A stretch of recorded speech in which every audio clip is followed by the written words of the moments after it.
ඉවේදී රජයේ තිබෙන ඊටාම මන්දගාමී ඒ වගේම ඊටාම සැලසුමකින් තොරව කරන දේශපාලන සංදර්ශනත් එක්ක මේ ආපදා තත්ත්වය පිළිබඳව අපි කල්පනා කළා ජනතාව විතුරුන විදියට රටේ ජනතාවට යම් කරුණු ප්‍රමාණයක් අවධාරණය කළ යුතුයි කියලා. ආපදාවක් වළක්ව ගන්න පුළුවන් ප්‍රධානම විදිය තමයි අනාවැකි කියන එක.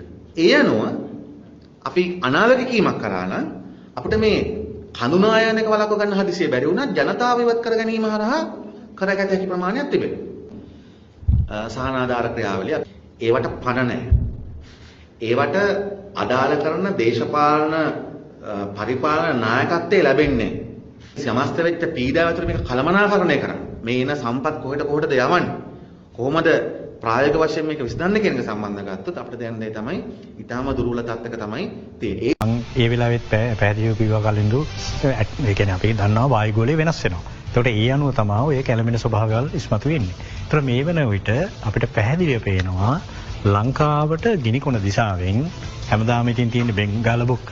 ඒතර බෙන්ගාල බොක්ක ප්‍රදේශයේ වායුගෝලයේ කැළඹෙන ගතිය. ඒක අපි කියනවා පහළ වායුගෝලයේ කැළඹෙන ස්වභාවයක් ඉස්මතු වෙලා තියෙනවා. ඒතකොට මේක දැනට අපිට හොඳට පේනවා. එහෙම ගත්තොත් වර්ෂාපතනයේ ඉහළ යෑම අනිවාර්යෙන් වෙනවා.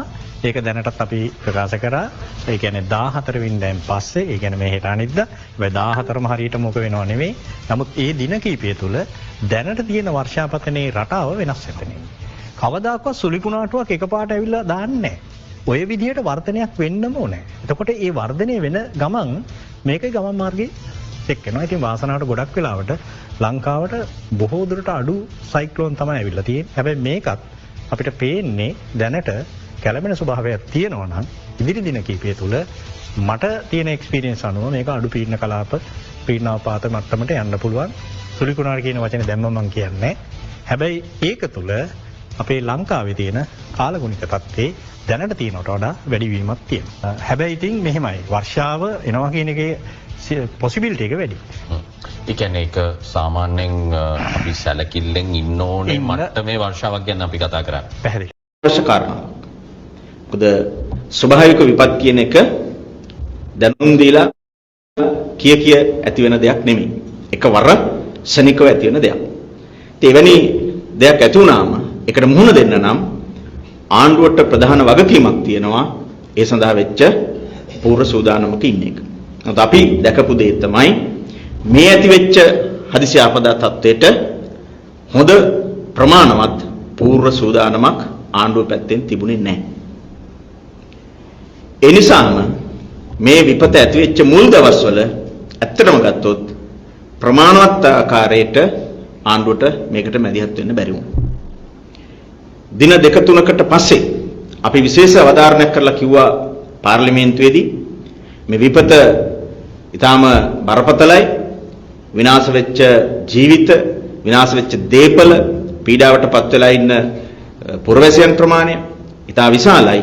ඒ නිසා දැන් වහාම හදිස්සි ආපදා තත්වයක් ප්‍රකාශයටපත් කරන්න කියලා. ආණ්ඩුව වෙනුවෙන් සභානායකවරයා ඒක බාරගත්තා. ඒ ගැන සලකා බලනවා කිව්වා. නමුත් අද වෙනකන් ඒක ක්‍රියාත්මක කරේ නැහැ.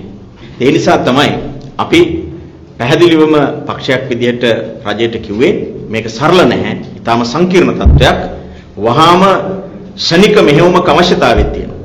ආරක්ෂා මුදාව, සෞඛ්‍ය සේවාවන්, ඒ වගේම යටිතල පහසුකම් සපයන ආණ්ඩුවේ ප්‍රධාන අමාත්‍යාංශ නිලධාරීන් ඒ සියලු දෙනා කැඳවලා වහාම මෙහෙයුමක් ආරම්භ කළ යුතුව තියෙනවා. ඒ සඳහා රට හදිසි ආපදා තත්වයකට පත් කරන්න. මොකද එහෙම කරාම තමයි ඒ චක්‍රලේඛන නීති රීති නොතකා පීඩාවටපත් වෙච්ච ජනතාවට සහන සලසන්න පුළුවන් වෙන්නේ. මේකෙන් පැහැදිලි වෙන්නේ ආණ්ඩුවක් විදිහට ආපදා තත්වයක් ඇතිවීමදී ඊට මුහුණ දීම සඳහා වෙච්ච හොඳ ප්‍රමාණවත් පූර්ව සූදානමක හිටියේ නැහැ. ඒ පූර්ව සූදානමක නොසිටීම විශාල අඩුවක්, විශාල දෝෂයක් විදිහට අපි දකිනවා. ආපදා තත්වයන් ස්වභාවික විපත් කියන එක බලක්වන්න අමාරුයි. ඒක ආණ්ඩුවකට අත තියලා නවත්තන්න බෑ. ඒක අපි පිළිගන්නවා.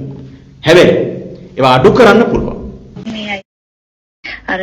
මාසයක් නතර කරන්න එයාට තීරණය ගන්න පුළුවන්. එයාට තීරණය ගන්න පුළුවන් මේ ලංකාවේ ඉන්න තමන්ගේ දරු පවුල් මොනවා හරි කාලා කොහොම හරි ඉන්න අපි මාසයක් ලංකාවට විදේශ විනිමය වන්නේ නැහැ. අපි මාස 2ක් විදේශ විනිමය වන්නේ නැහැ කියලා. මාස 3ක් විදේශ විනිමය වන්නේ නැහැ කියලා තීරණයක් අරගෙන ආණ්ඩුවට මට්ටු කරන්නත් එයාට පුළුවන්.